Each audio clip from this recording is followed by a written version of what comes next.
Muito bom. Texto pequenininho, mas excelente, maravilhoso, de Allan Kardec, um texto que está presente nesse capítulo 2, que é um capítulo muito interessante, capítulo muito importante, esse capítulo 2 de O Evangelho segundo o Espiritismo, depois de falar sobre as leis de Deus e a lei, e fazendo associação com a lei mosaica, que é o capítulo 1, não vim destruir a lei, um estudo em cima desse texto da lei, né, onde aparece a lei, e aparece muitas vezes a lei nos evangelhos, particularmente a discussão sobre a lei judaica e a proposta de Jesus diante da lei aparece especialmente em Mateus, porque Mateus é um judeu versado na lei, no Torá, a palavra Torá, que é a palavra que significa, que é o texto da Bíblia hebraica, Torá, significa justamente isso, lei. Daí a lei e os profetas é o Torá, Pentateuco mosaico, a legislação, e os profetas, os livros subsequentes. Bem, esse capítulo 2 do Evangelho segundo o Espiritismo está no início dele, em cima, como todos os capítulos do Evangelho segundo o Espiritismo, tem uma passagem do Evangelho que é o coração do tema. É aquela essência do tema que Kardec retirou dos evangelhos para, em cima desse tema abordado nessa passagem, estudar o tema. Né? E a passagem que serve de referência para esse tema estudado, que é Meu Reino Não É Desse Mundo, é a passagem que é um diálogo muito famoso, que é o diálogo de Jesus com Pôncio Pilatos. Tá? Esse diálogo é um diálogo muito importante, um diálogo especial que só aparece no texto de João. O Evangelho de João é o que apresenta a maior riqueza de detalhes da paixão de Cristo. Muita gente não sabe o porquê dessa palavra paixão. Né? Deixa eu explicar. O termo paixão do grego vem de patos. Tá? Então os gregos entendiam que toda paixão é uma espécie de patos. O termo patos, com TH, é que deu origem a, por exemplo, patologia. Então os gregos entendiam que estar apaixonado é uma espécie de doença. Né? E não deixa de ser, né?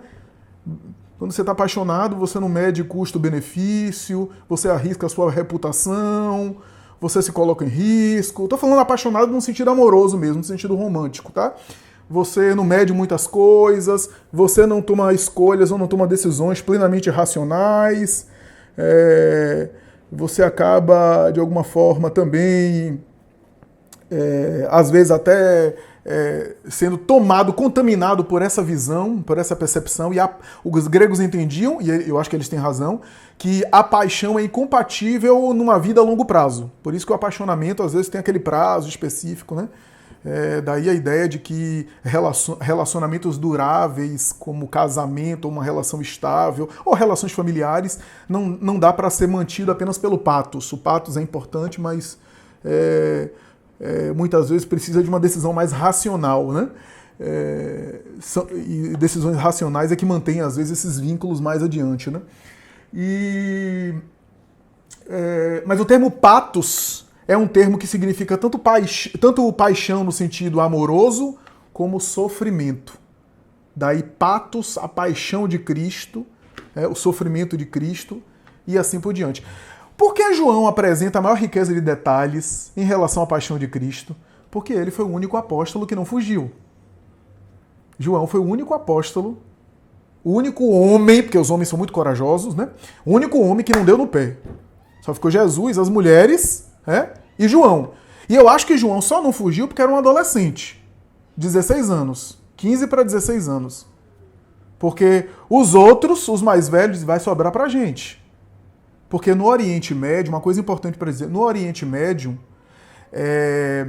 embora a cultura era patriarcal, a cultura era desnivelada entre homens e mulheres, mas assim, numa situação dessa pública de execução, de crucificação, as mulheres não eram tocadas. Não se podia fazer nada com as mulheres. Kenneth Bey, na sua obra Jesus pela Ótica do Oriente Médio, conta a história lá no Líbano, quando ele morou, né, cuja cultura é muito parecida, que teve uma guerra de facções lá, de árabes, muçulmanos e assim por diante, que ele dava aula em casa, não podia sair de casa porque ele corria risco de vida, mas a mulher dele ia no supermercado tranquilo, passava pelos caras lá de metralhadora e ninguém fazia nada com ela. Ele viu, inclusive, uma senhora botar o dedo na cara de um soldado desse, dizer um monte de desaforo, e o soldado até riu, achou engraçada aquela exaltação, mas não mexia com a mulher. Então isso faz parte da cultura e da ética do Oriente Médio nesse sentido, né? Então você vê o espetáculo da crucificação de Jesus, os homens corriam risco, mas as mulheres não. Aí você vê Jesus rodeado das chamadas mulheres piedosas e os apóstolos que diziam que iam com ele para tudo que é canto, que iam, que morriam, que davam a vida por ele. Todo mundo fugiu. Só ficou João, que era um adolescente, 15 para 16 anos. E João, o discípulo amado, foi que narrou esse diálogo de Pilatos com Jesus, um diálogo muito específico que os outros evangelistas não viram, né? E o diálogo é rico em detalhes, em metáforas. O evangelho de João é feito de metáforas e de imagens muito profundas. Muito profundas. Então, Pilatos pergunta se ele era rei dos judeus, e ele responde: meu reino não é desse mundo. Se o meu reino fosse desse mundo, os meus servidores, os meus súditos, o meu exército teria combatido para me impedir que eu caísse nas mãos dos judeus. Mas o meu reino ainda não é daqui. Pilatos então volta e diz: então você está dizendo que é rei? Pilatos era, na verdade, o juiz da causa, né? No fundo, ele era o magistrado que estava com o processo de Jesus nas mãos, né? Porque era procurador de César ali na Judéia. E Jesus responde: tu o dizes que eu sou rei. Não nasci e não vi este mundo, senão para dar testemunho da verdade. Aquele que pertence à verdade, escuta a minha voz. Alguns estudiosos perceberam uma coisa muito interessante nesse diálogo, que é o seguinte: João utiliza uma linguagem do processo penal, do direito penal, do direito processual penal. Por quê? Porque Pilatos é juiz, Pilatos está fazendo interrogatório com o réu, só que o réu diz que ele é testemunha. O réu responde que ele era testemunha.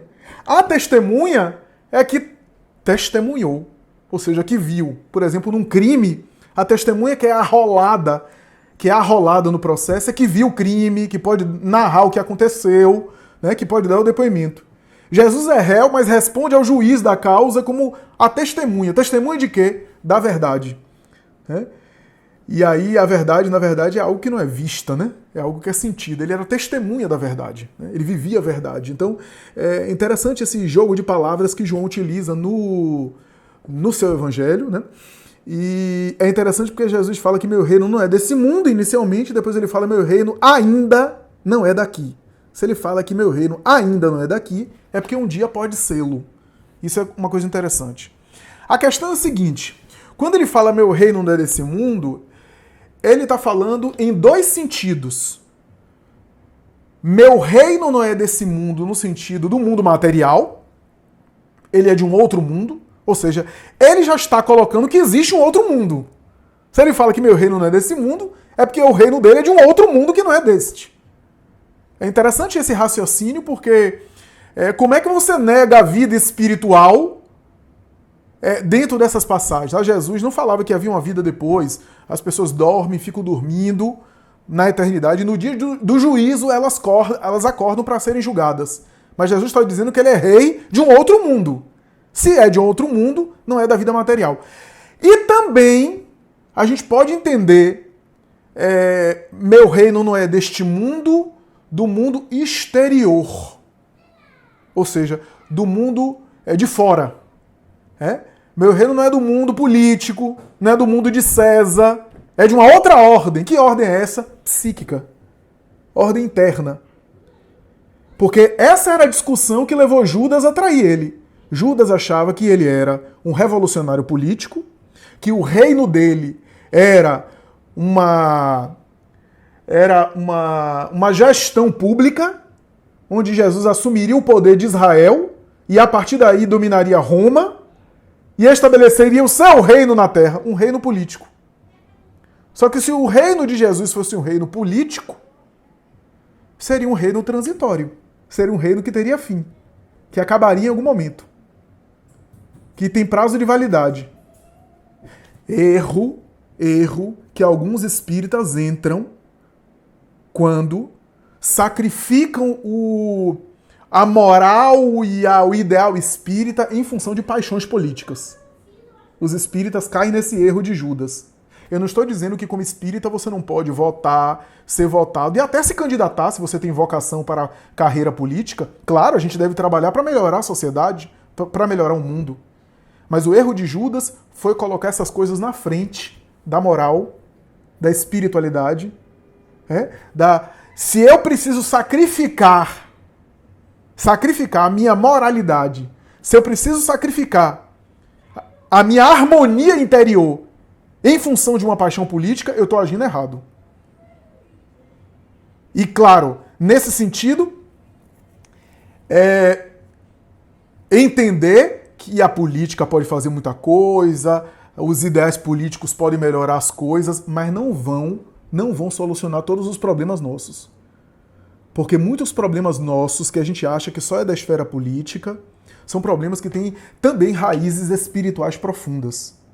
Mesmo a fome, a miséria, que os espíritos chegam a dizer que é uma vergonha numa sociedade que se baseia nos ensinamentos do Cristo, alguém morrer de fome numa altura dessa. Mas mesmo a fome é um problema complexo que não é só social. É social, é psicológico, emocional, espiritual. Quem não se lembra daquela história que eu contei de Chico Xavier com Elias Barbosa, que Elias Barbosa, médico de Uberaba, ficou tão sensibilizado com o mendigo que ele ajudava, que resolveu mudar de vida no mendigo, comprou uma casa, providenciou uma moradia e resolveu dar emprego para esse mendigo, combinou, e Chico disse: meu filho, ajude tanto que você possa, mas não tenha tantas expectativas nele não, porque esse nosso irmão traz heranças do seu passado espiritual, onde esteve no poder, onde esteve nos excessos, onde desfrutou de regalias e usou muito mal, e traz a consciência de culpa. Era um aviso. No dia que ele marcou para o homem ir lá no consultório dele, para ele ajeitar o emprego que ele havia conseguido com amizades que ele tinha, o homem nunca mais apareceu. Nunca mais apareceu.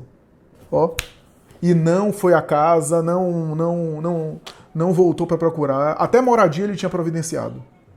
Então a miséria, a fome, também tem causas que vão além do social, tem elementos mais profundos. Isso não quer dizer que eu devo ser acomodado e não trabalhar e não lutar por melhorar a sociedade, mas entender que as ações sociais e materiais têm um limite. Qual é o limite? O nosso nível de consciência, a nossa maturidade.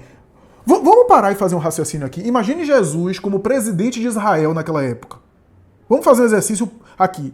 Jesus ser um presidente, tem um cargo político, tá? Assume a presidência de Israel e agora vai instaurar um reinado de paz através da política.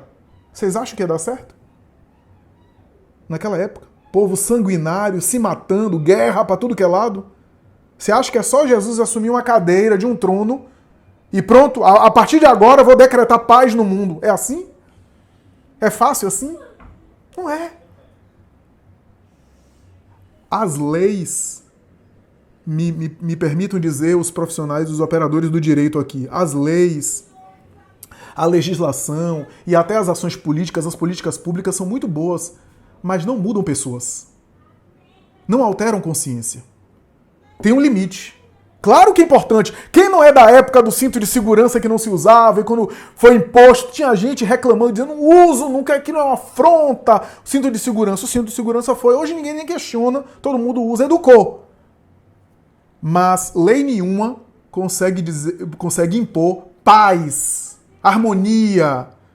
Nenhuma lei. Não adianta um legislador escrever decreto agora que todo mundo vai se amar, vai ser fraterno um com os outros. Não dá certo.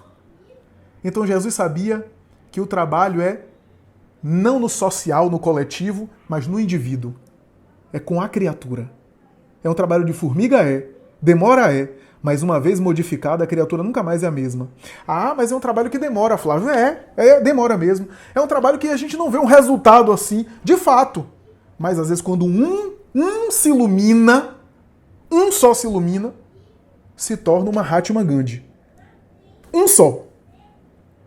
Se torna um Francisco de Assis. Um só. Agora imagine uma cidade inteira cheio de Madre Teresas. Uma população inteira do nível assim de Chico Xavier. Um dia a gente vai chegar lá. Se um já faz essa projeção toda, imagine vários. Então, meu reino não é desse mundo nesse sentido. Não é desse mundo no sentido do mundo social, coletivo, mas do indivíduo. É o mundo interior. O reino de Jesus é o... Olha o que Kardec está falando. A realeza de Jesus é o seguinte. Todo mundo pode ser rei de alguma coisa. O que é rei? Rei tem a ver com autoridade. Então todo mundo pode ser autoridade em algo. Pode ser autoridade em algo. Aquele que é autoridade em física é alguém que tem um respaldo, tem um domínio da área. Aquele que é autoridade em literatura. Qual é a realeza de Jesus? Aonde é que ele reina? No espírito. Ele não é um rei terreno. Ele não é um rei terrestre. Ele é o rei do espírito. Por isso que ele é rei no mundo espiritual, fora da vida física mas ele é rei nos aspectos interiores da criatura. Porque quem é o espírito? Sou eu interiormente. O meu eu interior é o espírito que eu sou. Então, onde é que Jesus reina? No mundo interior. É nesse universo aí que Jesus é o máximo. Que Jesus é o máximo. Jesus é o máximo de guerras? Não. Jesus é o máximo no sentido de conquistar países como Alexandre Magno, Júlio César? Não. Onde é que Jesus domina como ninguém? No universo do espírito. E aonde é esse universo? No coração da criatura. Então, se você quer saber quem é o top master, a referência máxima, o CEO, o CEO com anos de carreira e anos de experiência que pode dar consultoria para você, em termos psicológicos, isso é, em termos mentais, em termos de sentimento, em termos de tudo aquilo que tem a ver com os potenciais da alma, o consultor master, top master, é Jesus. Por quê? Porque ele já alcançou esses potenciais. Ele já conseguiu chegar lá. Então ele tem autoridade. Aquilo que você está passando, sei lá, você está passando por um problema familiar, está passando por um problema conjugal, está passando por um problema de educação de filho, está passando por uma questão emocional, o Espírito Jesus já passou por tudo isso. Em milhares ou talvez milhões de reencarnações. Emmanuel chega a dizer, ele diz isso em A Caminho da Luz, as estrelas onde ele reencarnou, hoje são poeira cósmica. São poeira das estrelas. Os planetas onde ele reencarnou não existem mais. Os planetas onde ele passou reencarnando para evoluir já não existem. Quando ele chega na Terra, aliás, quando ele chega na Terra não, quando ele elabora o planeta Terra, quem leu A Caminho da Luz sabe disso, Emmanuel vai descrever ele elaborando a vida no planeta Terra como co-criador com Deus, co-criador em plano maior. Quando ele elabora o começo da vida no planeta, há 4,8 bilhões de anos, ele já era um espírito assim.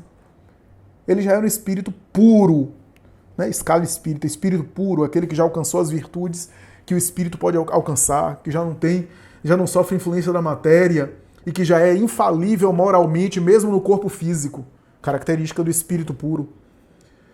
Então, Jesus é muito mais... por isso que é bom falar isso em período de Natal, amigos. Jesus é muito mais do que aquele homem, filho de Maria e de José. Jesus é muito mais do que aquele nazareno de barba grande que nasceu na Palestina. Como você é muito mais do que aquilo que você aparenta ser. Por quê? Porque eu, Flávio, estou manifestando nesta encarnação o conjunto da bagagem que eu consegui assimilar e estimular aqui. Mas ao longo de outras encarnações eu vivi outras experiências que eu não lembro agora. Algumas dessas experiências estão adormecidas em mim. Adormecidas. Um espírito, às vezes, reencarna na ciência, desenvolve muito a ciência, e depois tem que reencarnar na arte, na religião, para desenvolver o sentimento. E, às vezes, ao reencarnar, aquelas capacidades científicas ficam adormecidas. Não se perde. As capacidades do espírito não se perdem, mas na encarnação fica relativamente bloqueada. Então, mesmo nós somos muito mais do que a gente imagina.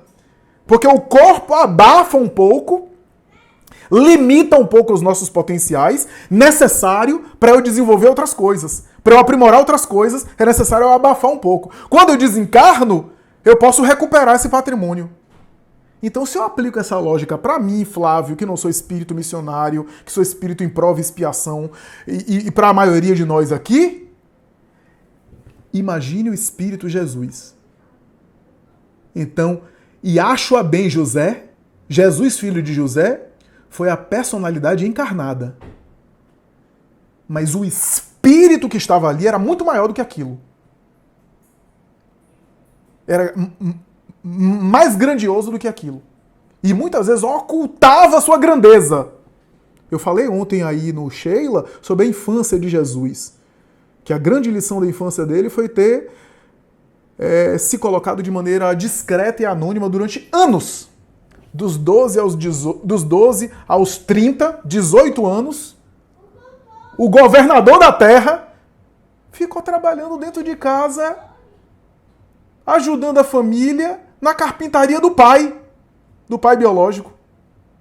O governador espiritual da terra passou 18 anos cuidando de deveres familiares. Quando chegou aos 30, dos 30 aos 33, 3 anos ele se dedicou à família humana, à família maior. E fez a sua missão. Essa é uma lição grandiosa. Então, nesse diálogo de Jesus com Pilatos, estamos o governador da Judéia, porque é praticamente um governador da Judéia ali, com o governador espiritual do planeta. Um tinha o poder político nas mãos. O outro tinha os processos espirituais nas mãos. Mas estava totalmente entregue a Deus. Então imagine Jesus olhando para Pilatos. Pilatos não tinha dimensão de compreendê-lo. Tanto é que o diálogo continua, né? Quando Jesus fala sobre a verdade, Pilatos diz assim, o que é a verdade? E Jesus fica em silêncio. O que é que ele poderia responder para Pilatos ali? Pilatos não conseguia alcançá-lo. Não tinha dimensão com quem ele estava falando. Tanto é que Pilatos chega a dizer, eu tenho o teu processo nas mãos, me responde. E ele diz, mais ou menos assim, você só tem o meu processo em suas mãos, porque isso foi concedido pelo alto. Isso foi permitido pelo alto.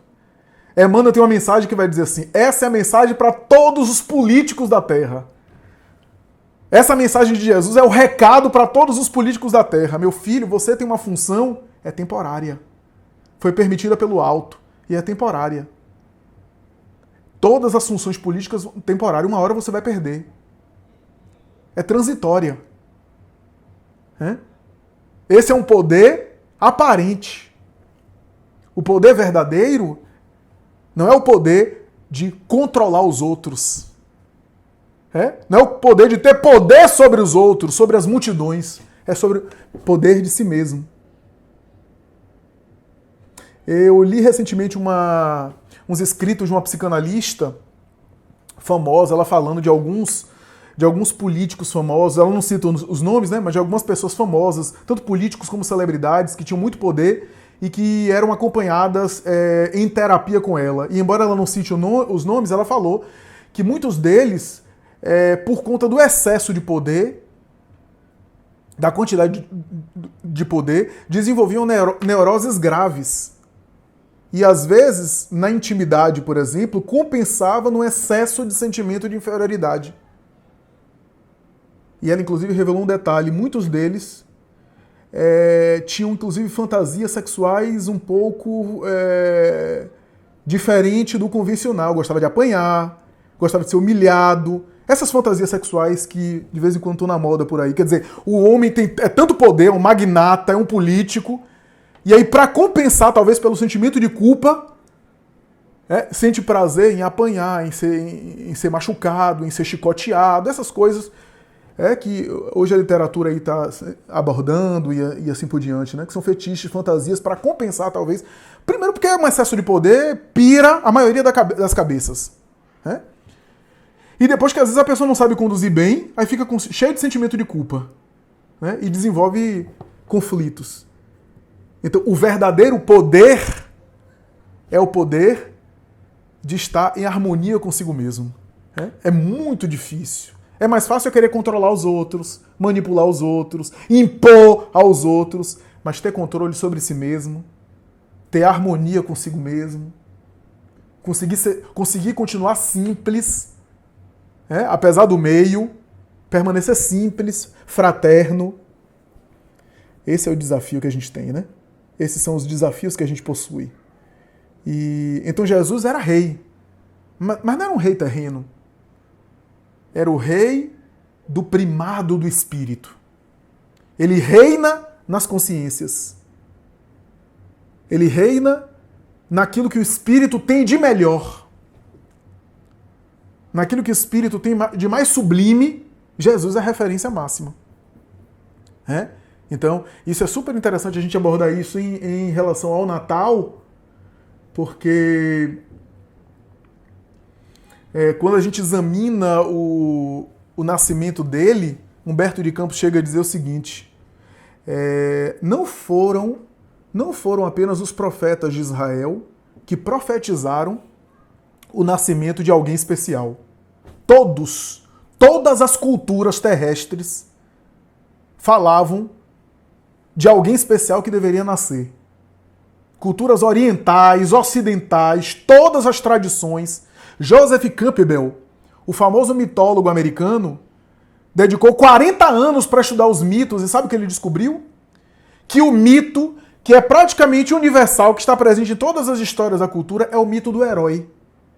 E que ele percebeu que esse mito está presente nas culturas mais variadas e sempre tem uma história de alguém, um folclore, uma fábula de alguém que vem como um herói para lutar contra o mal e salvar a humanidade.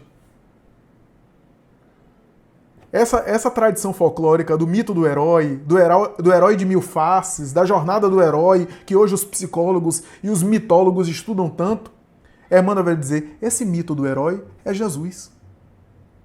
Jesus é esse herói que vem salvar. Era a intuição de todos os povos a respeito da chegada de alguém especial.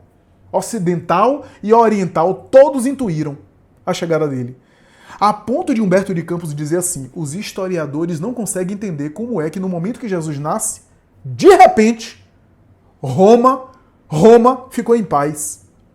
Roma só viveu a história toda em guerra.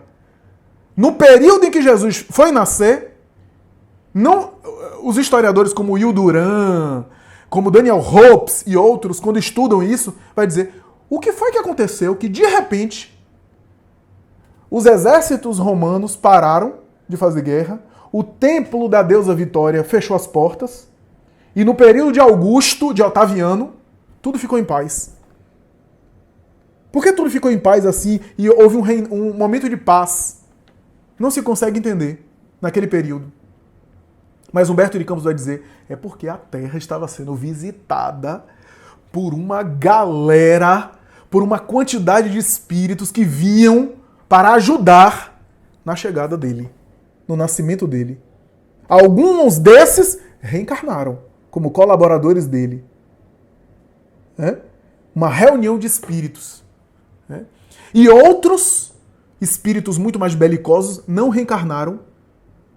Aqueles mais voltados para a guerra não estavam reencarnando nesse período. Para ajudar na chegada dele. Então, é esse o reinado de Jesus. Um reinado que não é um reinado material. Jesus não reina no sentido material. O reinado de Jesus é o reinado do Espírito. Ou seja, o reinado do mundo interior da criatura. Porque o Espírito, repito, o Espírito é o nosso mundo interior. O Espírito que somos não é uma coisa assim abstrata, não. Quando eu falo que eu, Espírito, é o meu eu interior. Ou seja, aquilo que eu tenho de mais profundo. Jesus reina aonde é mais profundo em nós, que é a realidade do Espírito. Né? Então, mais ou menos isso. Daniel, coordene nossa reunião. Sim, estamos ouvindo. Sim. Não, sabe por que eu levantei a mão? Eu levantei a mão no começo, porque eu vi que ele estava procurando quem lia o Evangelho, e eu levantei para ler. Foi por isso que eu levantei logo com a mão, antes do Flávio falar. Agora, com ele falando, surgiu uma dúvida. Aí eu vou colocar, viu? Quando o Flávio falou, já o que a gente conhece, né, do Evangelho, né, que a gente está estudando esses anos, assim, quando Jesus disse para Pilatos, né, meu reino não é deste mundo. Aí, quando o Flávio, eu vou anotando os tópicos, e o Flávio fez assim, como primeiro, meu reino não é deste mundo. Quer dizer que ele não é dessa vida material. Aí o Flávio disse, também, como um segundo item, encaixando aí, que queria dizer também que não é desse mundo exterior. Então, aí me fez confusão, porque eu acho que é uma coisa só. Aí o Flávio, como se em um contexto, ele dividiu em dois tópicos, né? Que o primeiro, meu reino não é desse mundo, que também o reino de Jesus não é do mundo exterior. Então eu pensei, mas ele disse que meu reino não é deste mundo, não é deste mundo exterior mesmo. Quer dizer, não é do mundo material. Ele não é das coisas materiais, né? Ele é do lado mais elevado, do lado espiritual, do lado do espírito. Nada que é passageiro, né? Jesus é das coisas que são eternas, que são eternos para o nosso espírito, de conhecimento, de evolução e tudo. Aí eu fiz um pouquinho de confusão aí. Deu um nozinho na minha cabeça, viu, Flávio? Queria que desmanchasse esse nozinho aí. Obrigada. Perfeito. Só para esclarecer, é isso mesmo, Eliane. O seu raciocínio está certo. Quando eu fiz essa divisão, eu queria dizer o seguinte, que o reino de Jesus não é do mundo material, portanto é do mundo espiritual, o mundo espiritual para onde a gente vai, e não esse mundo físico, temporário. E não é do mundo exterior, que é o mundo material, mas não é o mundo de fora, mas sim o mundo de dentro. O mundo interior. Nesse sentido, o mundo exterior pode ser um mundo também, não necessariamente um mundo material. Tá? Por exemplo, o espírito desencarnado, ele também vive um mundo exterior. Ele também vive um mundo ao redor dele. Então, existem duas coisas nesse sentido. O mundo material, mundo físico, todos nós estamos nele, e o mundo de fora de mim, que é para onde eu olho. E ao mesmo tempo a gente tem um mundo interior, o coração da criatura, e o mundo espiritual, para onde a gente vai. Quando eu sintonizo com o mundo espiritual, é uma coisa só. No fundo é uma coisa só. Por quê? Quando eu sintonizo com o mundo espiritual, eu também sintonizo com o meu mundo interior. Com aquilo que está mais profundo em mim. Por quê? Porque quem é que sintoniza com o mundo espiritual? O espírito que eu sou. Não é a matéria. Não é o corpo no qual eu estou. É o espírito que sou que sintoniza com o mundo espiritual. Então, quando eu sintonizo com o mundo espiritual, quando eu transcendo, quando eu saio psiquicamente da matéria para acessar o mundo espiritual, eu estou acessando aquilo que está mais profundo em mim. E o contrário, quando eu faço uma viagem para dentro, quando eu mergulho no meu mundo interior, quando eu me volto para dentro de mim, eu também estou acessando o mundo espiritual que está fora de mim, que me aguarda. Então é nesse sentido. Ou seja, é nesse sentido que a gente entende, por exemplo, Jesus falar do reino de Deus para onde a gente vai, e ao mesmo tempo esse reino está dentro de vós. Ou seja, A plenitude absoluta, felicidade absoluta no sentido espiritual, não está na Terra, não é terreno. Por quê? Porque por mais feliz que você tenha a vida física, por melhor que seja a vida física, ela está sujeita a desgaste. Você pode até não ter karma nenhum, o que eu duvido, mas você pode até não ter débito nenhum, não ter karma nenhum, mas você vai envelhecer. Vai sofrer desgaste, porque você está na matéria. Santo ou não, você vai sofrer desgaste no corpo. Está sujeito, é inerente. Então não dá para ser absolutamente pleno nesse mundo. Sem falar as outras coisas. Não estou nem entrando nos outros méritos. É sofrimento em tudo que é lugar que a gente olha. Mesmo que a gente esteja bem, tem gente sofrendo. Então a gente não pode ficar tão bem assim, com muita gente sofrendo. Mas enfim, não vou nem aprofundar, porque senão a gente complica demais.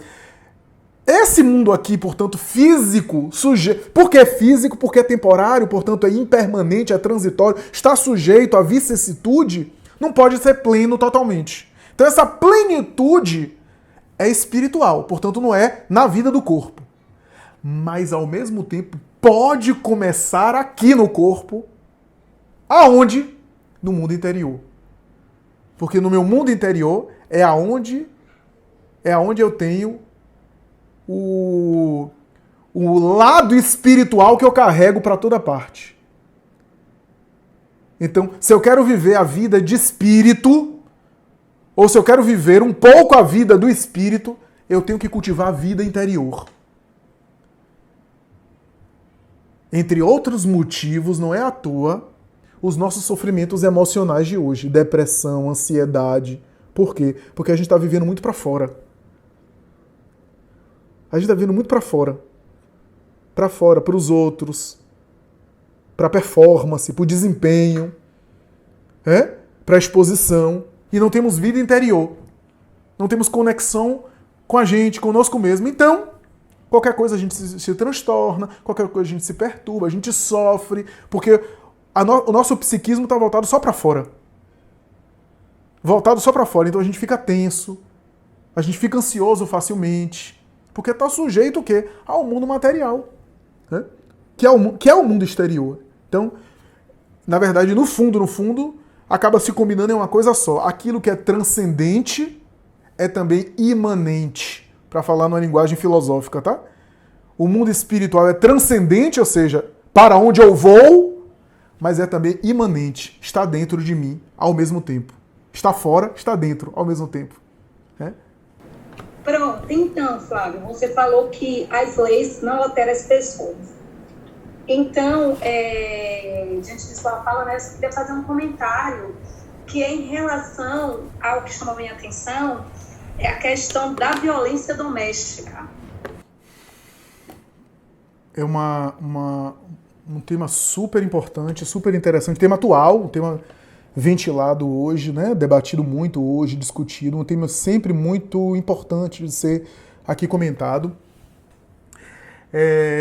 que traz uma série de elementos muito complexos e alguns fatores muito importantes para a gente examinar também do ponto de vista espírita, né? Porque tem tantas abordagens, e de fato você tem razão. Eu até publiquei no meu Instagram recentemente uma colocação sobre os vínculos de homem e mulher e as lutas simbólicas por poder do gênero, né, baseado em uma autora de ciências sociais, e algumas pessoas reagiram de uma maneira assim, me contestaram, que na verdade estava contestando a autora, porque eu estava só reproduzindo a ideia da autora, porque na verdade ela defende a ideia de que a vida é desigual ao longo da história, a vida sempre foi desigual. A luta por poder simbólico de homens e mulheres aconteceu ao longo dos tempos. E ela, a autora, defendia uma tese específica que as pessoas reagiram não entendendo, achando que a autora, e eu, como estava reproduzindo a ideia, que estava tirando, de alguma forma, a vulnerabilidade e a opressão que as mulheres passaram e continuam passando ainda em relação à violência doméstica. E não é isso, a autora nem falava sobre isso. A autora estava dizendo apenas que não é em todos os planos que há uma desigualdade, Mas no plano da violência doméstica não há dúvida nenhuma que a vida é injusta para com as mulheres, que a situação é injusta e ninguém em sã consciência vai dizer que tá tudo bem ou tá legal, não tá. Né? Na verdade, a autora discutia outras coisas. Por exemplo, as mulheres hoje são em maior número em universidade. As mulheres hoje estão com maior desempenho escolar do que os homens têm mais evasão escolar do que as mulheres. Os homens são mais vítimas de homicídio, mais vítimas de crime violento. Os homens se suicidam mais do que mulheres. Os homens são mais mendigos, mais moradores de rua. Se as mulheres são maior número em termos de depressão e de pânico, e de fato são, esquizofrenia e transtorno obsessivo-compulsivo são mais de homens. As psicoses acontecem mais do homem. Autismo é mais do masculino. E assim por diante. Então ela discutia isso, né? Que em outros planos havia outras assimetrias. Mas no que tange a violência doméstica, não tem nem o que discutir. Não tem nem o que discutir quem é a vítima na história. Né? Quem é que sofre nessa história.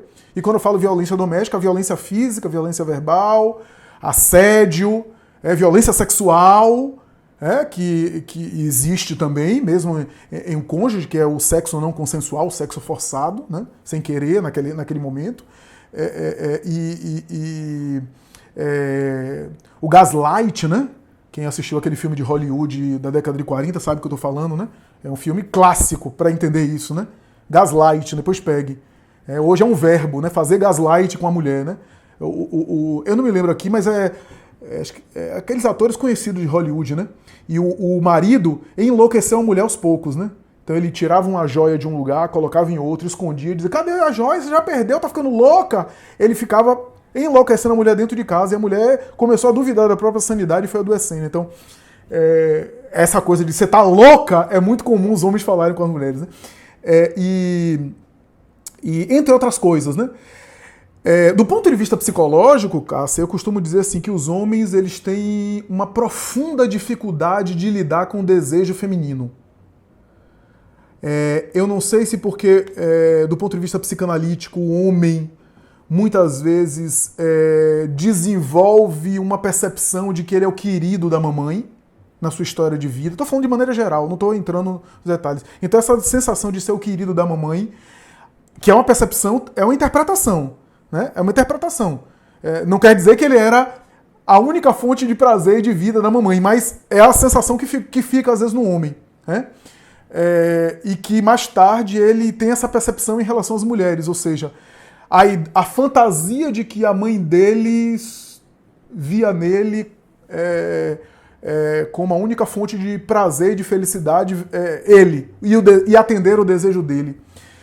E aí quando ele lida com uma mulher que tem desejos para além dele, que tem interesses para além dele, muitas vezes o homem não sabe lidar com isso. Tem uma grande dificuldade de lidar com isso. A ideia é que a mulher deseja mais do que só ele.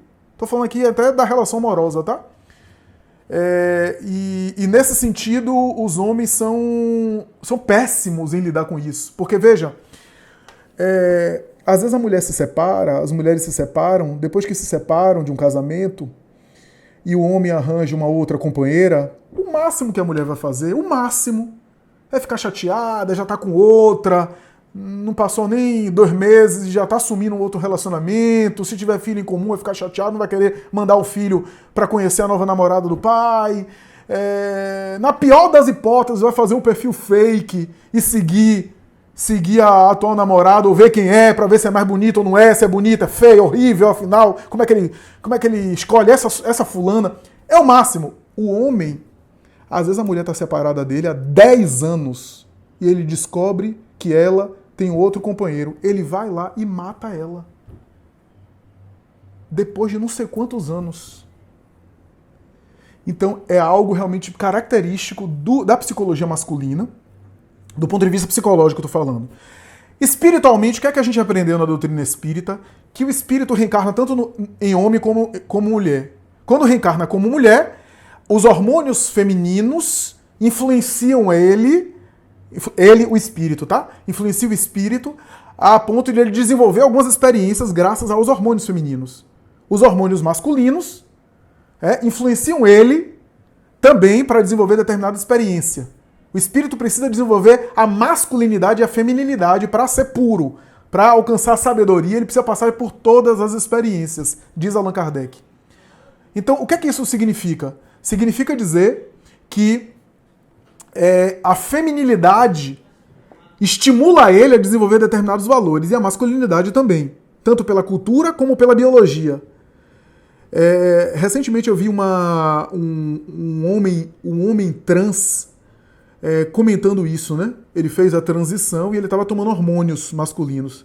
E ele dizendo que estava mais irritado, que estava mais agressivo, que estava com um desejo sexual maior, que estava com libido alta. E aí ele falando, agora eu estou entendendo os homens.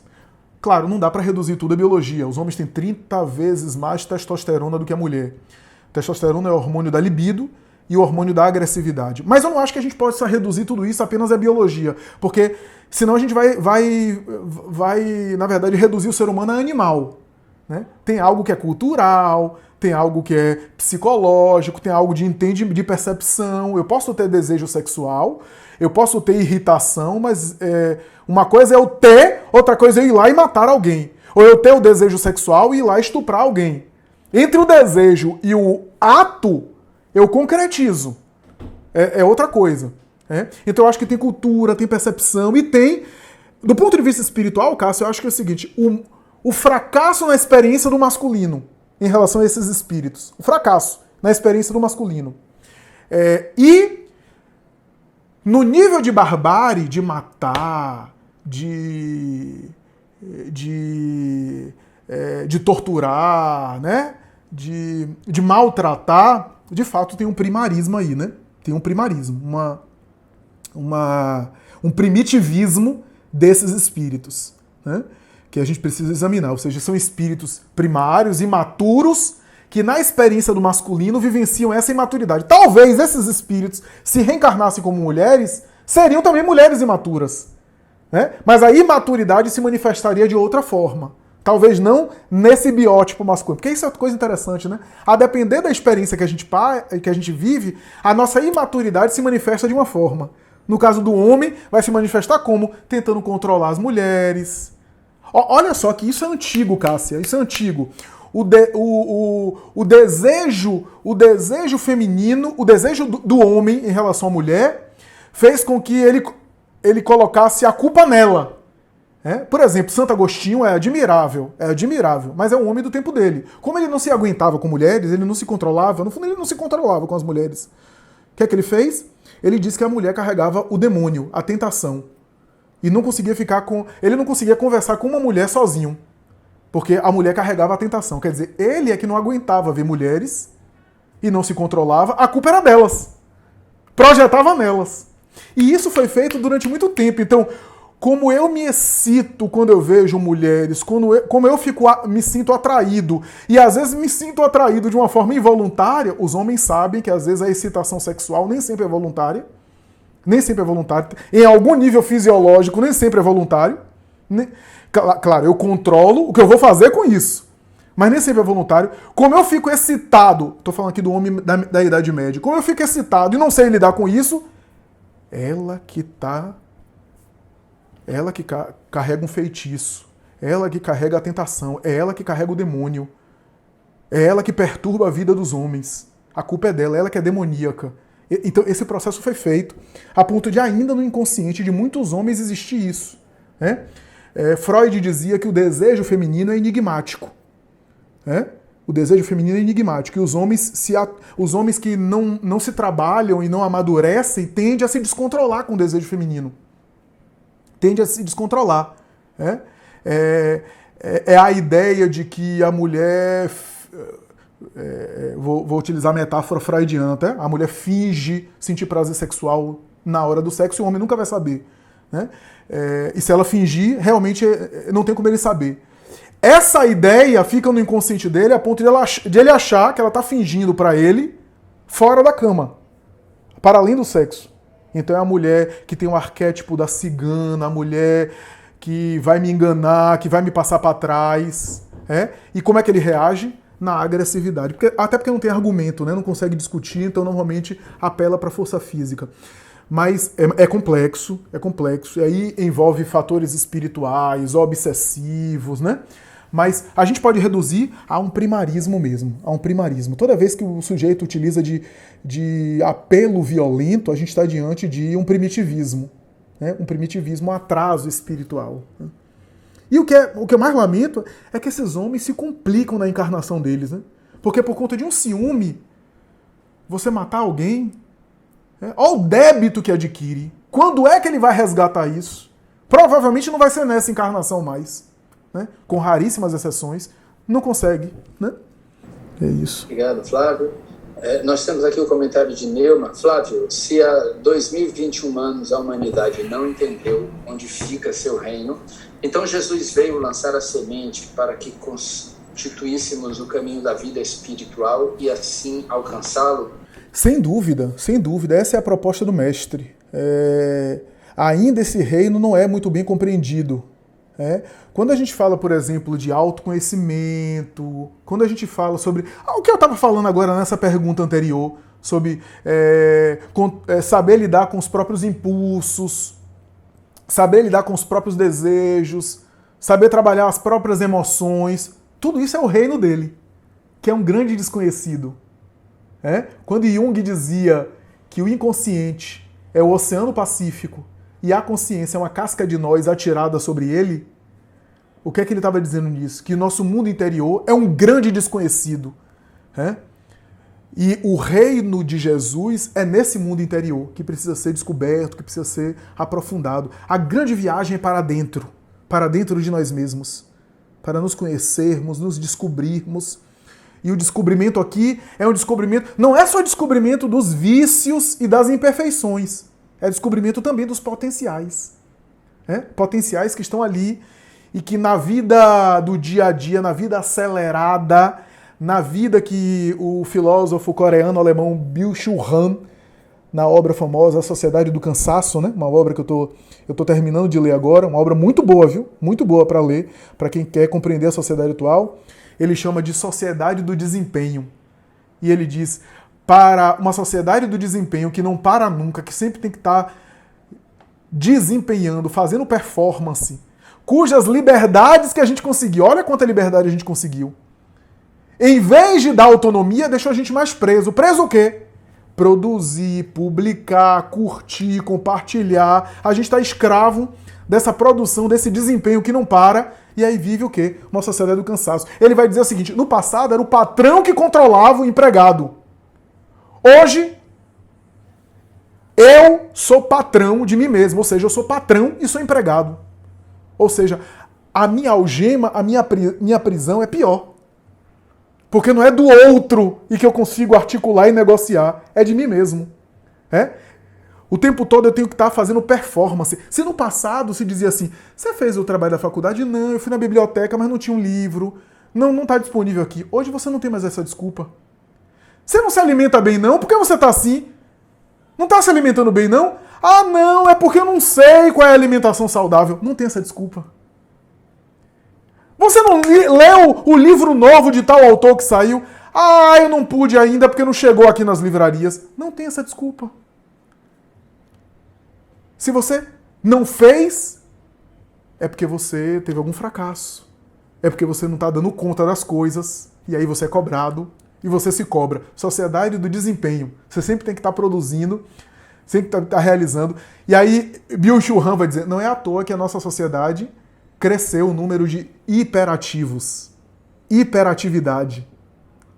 Hiperatividade, transtorno borderline, síndrome de transtorno borderline, burnout, esgotamento físico e depressão, porque ele entende a depressão, embora eu não seja psicólogo, ele entende a depressão não como uma falta, mas como excesso. Excesso de coisas que esgotam e saturam o indivíduo. Então, numa sociedade dessa que é de desempenho, não tem tempo para parar, não há espaço para parar para eu refletir sobre o quê? Sobre mim mesmo. Refletir sobre... Porque muitas vezes as elaborações mais importantes que eu faço para depois eu agir é no momento que eu não estou agindo. É no momento que eu estou pensando sobre mim, pensando sobre as minhas ações, pensando sobre como eu estou me comportando. Esse é o reino de Jesus. O outro é o reino material. É o mundo material, que a gente tem que cumprir as obrigações do mundo material. Mas se a gente deixar, a gente trabalha 24 horas sem parar. Então, de fato, o mundo ou o reino de Jesus nunca foi tão urgente, tão necessário como nos tempos atuais, né? De autoconhecimento, de autoiluminação, de renovação interior para melhor. Temos aqui só o comentário de Jussara, que você havia se referido ao filme A Meia Luz, filme de 44, com Charles Boyle e Ingrid Bergman. Cristiane já mencionou aqui que a pergunta que ela havia feito já havia sido contemplada anteriormente, de modo que nós não temos, no momento, outras perguntas. Quando você se referiu, Flávio, à questão do reino de Jesus, eu achei muito interessante, porque eu acho que tem momentos na vida em que a gente, de repente, se dá conta de algo que já ouviu repetidas vezes, né? E eu acho que na fala de hoje, quando você se referiu que o próprio Jesus é muito maior do que a figura de Jesus que a gente normalmente associa, para mim, eu já ouvi isso antes, mas fez muito sentido agora, né? Perfeito. Pastorino, a gente já pode caminhar para a conclusão e para depois o encerramento, né? Pastorino, no seu Sabedoria do Evangelho, ele vai dizer o seguinte: Jesus era o homem, era a pessoa, era a personalidade encarnada. O Cristo era aquilo que existia em potencial dentro dele. Era a individualidade espiritual. Né? Paulo dizia isso, né? Paulo disse: já não sou eu quem vive, é o Cristo que vive em mim. Ou seja, todos nós temos um Cristo interno. Todos nós temos um Cristo interior. Só que o nosso Cristo ainda está dormindo. Né? Mas a gente tem um potencial do Cristo dentro de nós. Né? Então, Jesus era a pessoa. O Cristo era o psiquismo que habitava dentro daquela pessoa. Então, quando ele diz assim, eu sou a luz do mundo, era o Cristo. Quando ele diz assim, vós sois a luz do mundo, é o mesmo Cristo que existe em mim. Porque a mesma luz que existe nele, eu sou a luz do mundo, existe em nós. Ainda que a nossa luz esteja apagadinha, mas existe. Então, é interessante porque em alguns momentos ele fala que é a linguagem do Cristo. O Cristo é esse espírito, esse psiquismo pleno, que convidava as pessoas, como na pergunta da Neuma, né, para o caminho espiritual. Quando a gente fala caminho espiritual, gente, não é ter uma vida desconectada do mundo físico, ou desconsiderar as obrigações do mundo físico. Ter uma vida espiritual é atender às demandas da alma para estar em harmonia. E o resto chega por acréscimo. O resto se encontra por acréscimo. Atender o mundo físico, mas não esquecer das nossas origens. A origem espiritual e a nossa destinação, que também é espiritual. Porque imposto de renda, obrigações trabalhistas, desafios judiciários, conta para pagar, boleto que não descansa e sempre chega, eles nunca esquecem, né? Tudo isso são deveres inevitáveis, mas são temporários, todos eles. Mesmo a saúde do corpo físico. Aliás, mesmo o corpo físico é temporário. Então, não esquecer da nossa harmonia espiritual. Talvez seja essa a grande lição aí do Evangelho.